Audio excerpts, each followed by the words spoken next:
Statement দেওয়ার পর এক আওয়ামী লীগ নেতা আমাকে ফোন দিয়ে বলে যে ওনার নেত্রী পিলখানায় আমার বাবা মাকে জবাই দিয়েছে, আমি যদি বেশি বাড়াবাড়ি করি আমাকেও তেমনি জবাই দিবে।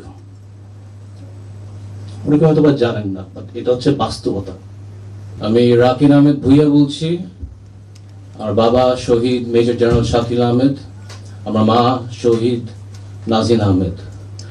আমি সাংবাদিক ভাইদের কাছে ক্ষমা চেয়ে নিচ্ছি। আসলে পিলখানা নিয়ে আলাপ করতে গেলে গুছানো মাঝে মাঝে কথাটা বলা একটু কঠিন হয়ে যায়। ক্ষমা চেয়ে নিচ্ছি, যদি পয়েন্ট মিস করি পরে জিজ্ঞেস করে নিতে পারেন। তো প্রথমে বলবো, আমার বাবা সবসময় বলতো মানুষের স্বার্থ আগে দেখতে। তো আমি কিছু ভিক্টিমের কথা বলতে চাই।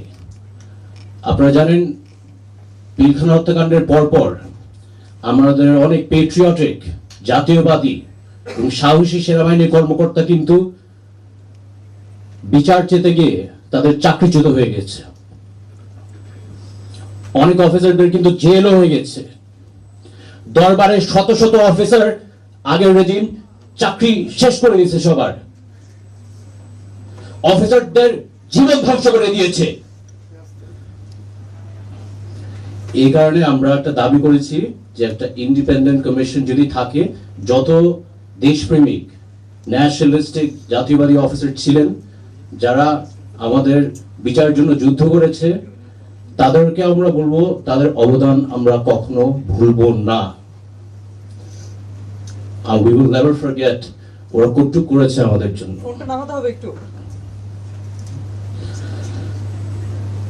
আমরা চাই, যে কারণে সাকিব বললো, একটা ইন্ডিপেন্ডেন্ট কমিশন হোক, যেন এই ক্ষতিগ্রস্ত সেনাবাহিনী কর্মকর্তা যারা ন্যায় বিচার দাবি করতে গিয়ে তাদের চাকরি হারিয়েছে, তাদের জীবন ধ্বংস হয়ে গেছে, জেল খেটেছে, তাদের যেন ডু রিইনস্টেটমেন্ট থাকে এবং কম্পেনসেশন দেওয়া হয়। আমাদের বাবারা কিন্তু আমাদের বিডিআর সৈনিকদের অনেক ভালোবাসতেন, খেয়ালও রাখতেন, এটা আমরা সবাই জানি। তো আমরা শহীদ পরিবার হিসেবে মনে করি যে নির্দোষ বিডিআর সৈনিক যারা এখন জেল খাচ্ছে, সুষ্ঠু তদন্তের মাধ্যমে যেন তাদের মুক্তি দেওয়া হয়।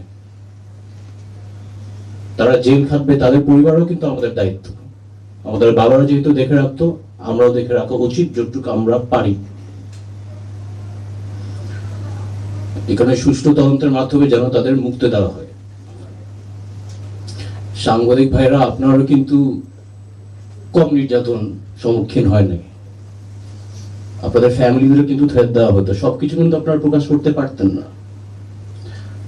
একটা ছোট একটা কাহিনী বলি, বিস্তারিত বলবো না বেশি। লাস্ট অনেক স্টেটমেন্ট আমি আসলে একটু স্ট্রেট ফরওয়ার্ডলি বলে দিই, তাহলে সেনা সন্তান তো রক্তে। তো লাস্ট 25 ফেব্রুয়ারি কয়েক স্টেটমেন্ট দেওয়ার পর এক আওয়ামী লীগ নেতা আমাকে ফোন দিয়ে বলে যে ওনার নেত্রী পিলখানায় আমার বাবা মাকে জবাই দিয়েছে, আমি যদি বেশি বাড়াবাড়ি করি আমাকেও তেমনি জবাই দিবে। অনেকে হয়তো বা জানেন না, এটা হচ্ছে বাস্তবতা। 1400-রও বেশি শাখা উপশাখায় দেশের বৃহত্তম ব্যাংক আইএফআইসি। আমি ওই লোকের বিরুদ্ধে মামলা করবো না, কোনো জিডিও করবো না, কিন্তু আমি একটাই নিশ্চিত করবো, তার সন্তানকে শেখাবো বাবার নীতিটা যদি কখনো অর্জন না করো, কারণ এটা আমাদের পারিবারিক শিক্ষা।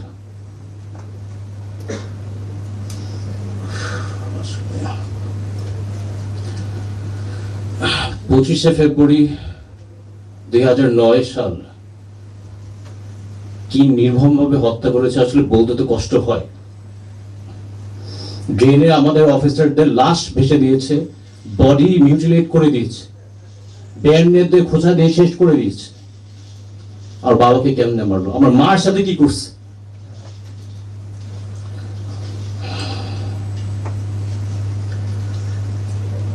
আসলে আমি সরাসরি বলে দিই, পৃথিবীর ইতিহাসে আমার মনে হয় না কোনো ইভেন্ট হয়েছে যেখানে একটা সিটিং প্রধানমন্ত্রী একটা বিদেশি রাষ্ট্রের সাথে ষড়যন্ত্র করে বাংলাদেশের রাজধানীর বুকে 57 সেনা অফিসার হত্যা করে।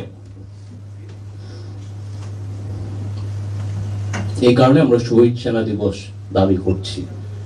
এটার মধ্যে কিন্তু অনেক ইতিহাস, অনেক ইনফরমেশন কিন্তু এখনো প্রকাশ করা হয় নাই। আর ট্রায়ালের কথা একটা কথা বলি, তদন্তের কথা বলি। 15 বছরের ট্রায়াল তদন্ত আমরা মানি না, কারণ প্রধান যে হত্যাকারীর যে নির্দেশ দিয়েছেন সে তখন ক্ষমতায়, গণভবনে, সংসদে। খুনি কি আর নিজের বিচার করবে? মুখ বন্ধ করে দেখতে হয়েছে কেমনে সে তদন্ত ম্যানিপুলেট করলো, ট্রায়াল ম্যানিপুলেট করলো, ডাল ভাতের কথা বললো, ওই কথা বললো, নীরবতা পালন করে সহ্য করতে হয়েছিল। আমরা সুষ্ঠু তদন্ত এখন দাবি করছি, সুষ্ঠু ট্রায়াল দাবি করছি। আকান সাহেবের মতো লোক না যে তদন্ত করে আওয়ামী লীগের নমিনেশন চেয়ে বসছে। আসলে বলি মরলে মরছে, ডাজন্ট ম্যাটার। এই হত্যাকাণ্ডের সাথে জড়িত শেখ হাসিনা, ফাজলে নূর তাপস, শেখ সেলিম আর তাদের অনেক লোক আছে যাদের সাথে কমপ্লিসিট। আমি ক্ষমা চেয়ে নিলাম, বলে দিলাম এটা সত্য। আর ওই নাটক সাজানো, এই রহস্য আমরা আর চাই না। সাবেক প্রধানমন্ত্রী এই সরাসরি এখানে জড়িত, তাদের আইনের আওতায় আনার দাবিটা আমরা জানাচ্ছি। আর আমি ধন্যবাদ জানাইতে চাই এই নতুন প্রজন্মের মুক্তিযোদ্ধা, ছাত্র জনতা, যারা সাহস নিয়ে একটা স্বৈরাচারের হাত থেকে আমাদের মুক্তি করেছেন। আমি আন্দোলনে ছিলাম, আমি গর্ব করে বলতে পারি। এর থেকে আরো গর্ব জানেন কার করি? তীব্র সানাফ শহীদ লেফটেন্যান্ট কর্নেল রবি, যে শাহবাগের আন্দোলনে যে গুলি খেতে হচ্ছে, ওর বাবাকে হত্যা করে ফেললো, এখন ওর ছেলের গায়ে গুলি করবে।